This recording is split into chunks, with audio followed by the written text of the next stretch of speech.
धैर्य रखना, निराश मत होना, क्योंकि जिसने तुम्हें लिखा है वो ब्रह्मांड का सबसे बड़ा लेखक है। प्रशंसा चाहे कितनी भी कर लो, लेकिन अपमान सोच समझकर करना, क्योंकि अपमान वो उधार है जो अवसर मिलने पर ब्याज सहित लौटता है। आप पीछे जाकर अपने अतीत को नहीं सुधार सकते, लेकिन आज काम करके अपने आने वाले भविष्य को जरूर सुधार सकते हो। श्री कृष्ण कहते हैं, जो लोग आपसे जलते हैं उनसे घृणा मत कीजिए, क्योंकि ये वही लोग हैं जो स्वीकार कर चुके हैं कि आप उनसे बेहतर हो। ये 5 चीज़ें अभी से छोड़ दो। जिंदगी में बहुत खुश रहोगे। सबको खुश करना, दूसरों से ज़्यादा उम्मीद रखना, जिंदगी को अतीत में जीना, अपने आप को किसी से कम समझना और बहुत ज़्यादा सोचना।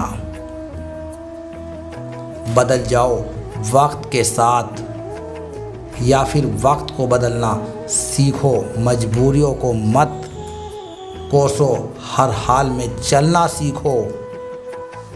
श्री कृष्ण कहते हैं, जिस तरह हवा एक दिशा में नहीं बहती, समय समय पर बदलती रहती है, ठीक उसी प्रकार आदमी की किस्मत भी समय समय पर बदलती रहती है। इसलिए समय खराब है तो परेशान ना हो, बस सही समय का इंतज़ार करें, क्योंकि समय ज़रूर बदलेगा। याद रखना, अगर बुरे लोग सिर्फ समझाने से समझ जाते तो बांसुरी वाला कभी महाभारत नहीं होने देता। जितना इंतज़ार वो आपसे करवा रहा है, ना समय आने पर इतना देगा कि संभाल नहीं पाओगे।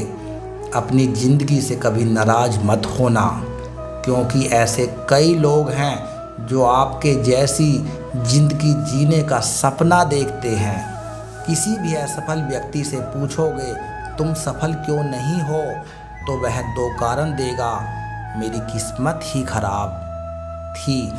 व्यक्ति से पूछोगे तो तुम सफल क्यों नहीं हो,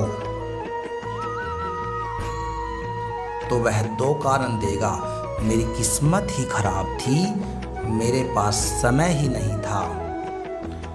कोई भरोसा तोड़े तो उसका धन्यवाद कहना, क्योंकि यह वही लोग हैं जो हमें सिखाते हैं कि भरोसा सोच समझकर ही करना चाहिए। अपने आप पर विश्वास करो, तुम्हारे अंदर कुछ ऐसा है जो हर बाधा से बड़ा है। कभी कभी समय के परिवर्तन से मित्र भी शत्रु बन जाते हैं और शत्रु भी मित्र, क्योंकि स्वार्थ बहुत ही बड़ा बलवान है। चंदन का पेड़ पूरे संसार में अपनी सुगंध के लिए जाना जाता है, पर यही संसार अक्सर भूल जाता है कि उस चंदन के वृक्ष पर संसार के सबसे जहरीले सर्प होते हैं।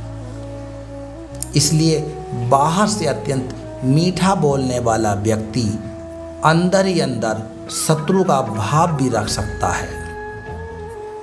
इसलिए सोच समझकर ही किसी पर विश्वास करें।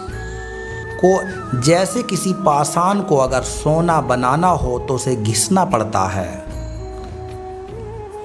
तपना पड़ता है और आग में जलना पड़ता है। उसी तरह सफल व्यक्ति बनने के लिए आपको अत्यंत से अत्यंत कठिन परिस्थितियों से गुजरना पड़ता है। श्री कृष्ण कहते हैं, अगर आपके जीवन से गलत व्यक्ति नहीं जाएगा, सही व्यक्ति का आगमन भी नहीं होगा। कौन क्या कर रहा है, कितना कर रहा है, कैसे कर रहा है, इन सब से आप जितना दूर रहोगे उतना ही खुश रहोगे। जरूर पर सही वक्त पर ही आता है, इसलिए सब्र बनाए रखें। जो लोग आपका मुकाबला नहीं कर सकते, लोग आपसे नफरत करने लगते हैं। मूर्ख लोगों से कभी विवाद मत करना।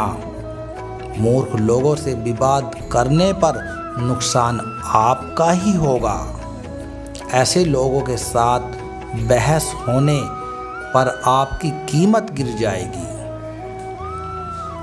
इसलिए जितना हो सके उतना मूर्ख लोगों से दूर रहें। गुरु से ज्ञान सीखो, पिता से संघर्ष सीखो और माँ से संस्कार सीखो।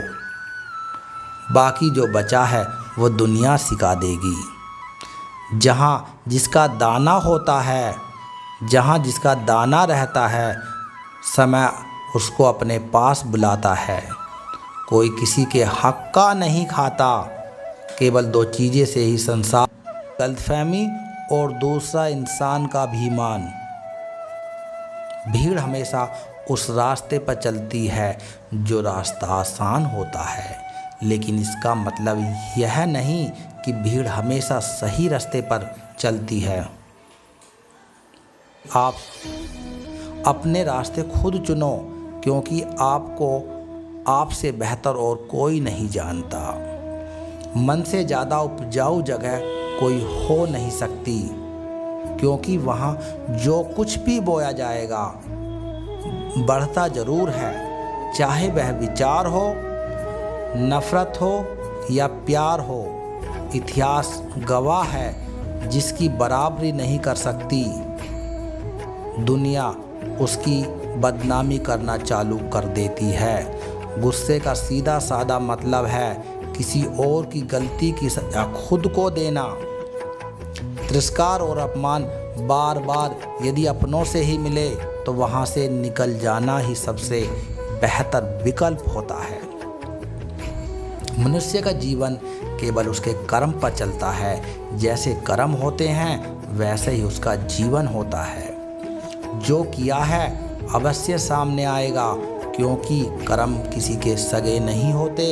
जिंदगी बहुत आसान है, कभी हंसती है तो कभी रुलाती है, लेकिन जो जिंदगी की भीड़ में खुश रहता है, जिंदगी उसी के आगे सर झुकाती है। खोकर पाने का मज़ा ही कुछ और है, रो रो कर हंसने का मज़ा ही कुछ और है। हारना तो जिंदगी का हिस्सा होता है, लेकिन हारने के बाद जीतने का मज़ा ही कुछ और है। अच्छा बनने के लिए किसी की नकल करने की ज़रूरत नहीं। खुद इतना अच्छा बनो कि लोग आपकी नकल करने लगे ज़िंदगी में।